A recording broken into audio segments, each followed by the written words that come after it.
A new study shows millions of Georgians at risk for earthquakes.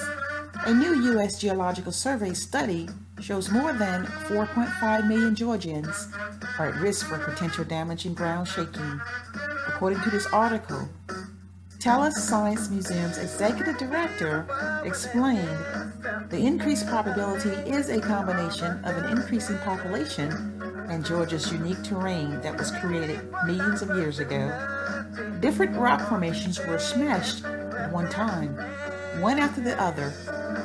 The junctions between them are earthquake faults. Okay? One of these faults runs right through the heart of the metro and is called the Brevard Fault.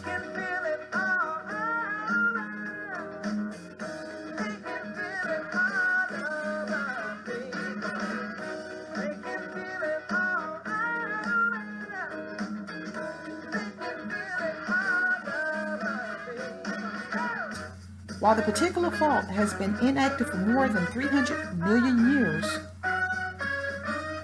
he explains that many are still active across North Georgia.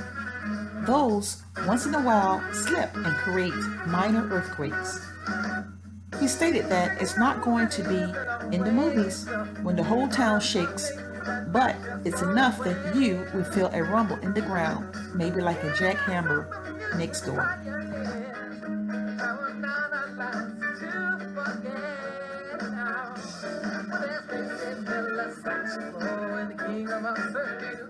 And with a voice like Tellus ringing out.